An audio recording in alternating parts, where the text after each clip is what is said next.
Hello everyone, welcome to back my channel. I hope everyone is having a wonderful day. Before starting the video, please go ahead and hit the subscribe button and give this video a thumbs up. Levy may find herself at odds with Amy and Tracy on Coronation Street next week due to her allegiance to the Institute. Joel keeps posing a dangerous threat elsewhere, and Beth discovers that Kit is blackmailing her. Here is our comprehensive overview to the 10 major events that are approaching.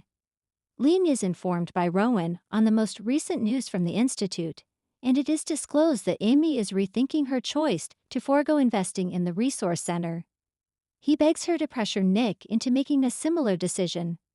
After Amy has her upload session with Rowan, she confides in him, but Lean is worried since she can see he is recording her.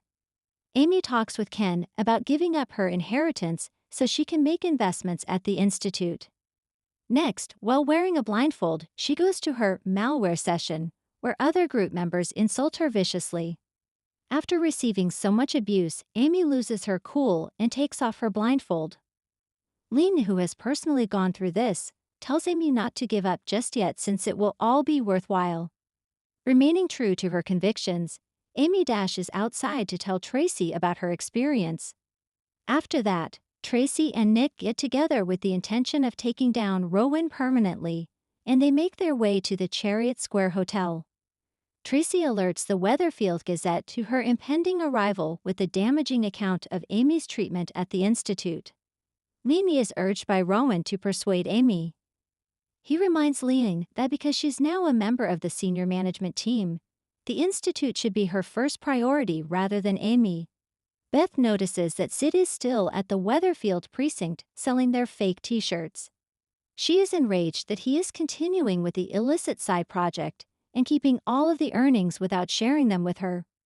Beth discovers Kit is a dishonest copper to her dismay when he shows up on the scene, obviously part of the scheme. Kit gives Beth some hush money after learning that she is aware of his secret.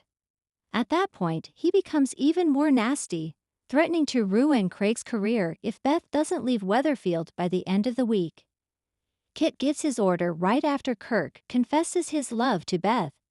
Kirk carries Peanut the puppy to Beth. He's got a neckerchief that says, "Marry me." Fearing that Kit is extorting money, will Beth have to decline Kirk UDS?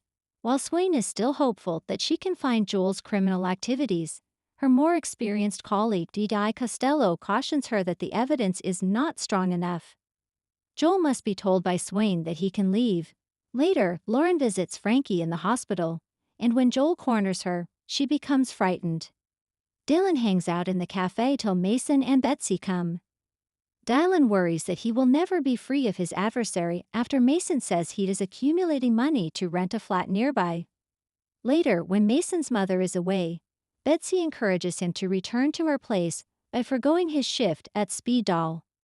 When Mason shows little interest in spending time with her again, Betsy calls off their brief relationship. She then focuses on Dylan, who worries that if Mason believes they are now an item, there would be more severe consequences. Betsy later kisses Dylan in front of Mason, but she quickly tells him that her only intention was to make him jealous. Mason maintains his lack of interest in Betsy. At Speed Doll, Betsy avenges herself by taking a customer's pocketbook and hiding it inside Mason's jacket. Mason discovers the purse and realizes he's been set up while the customer becomes irrational over the theft. Will Betsy succeed in her strategy as Planet Kit is relocating to the Red Bank development from the Rovers? Jenny deduces that Daisy and Daniel had intended to purchase the same apartment prior to their breakup. Rhea notices that Daisy seemed nervous about bringing up Daniel. Jack worries more and more as his plea hearing day approaches. The frightened teenager prepares for the prospect of a severe punishment as he faces the music over the fire in Stefan's workplace. Thanks for watching this video, and please subscribe our channel Street Gossip for more update news.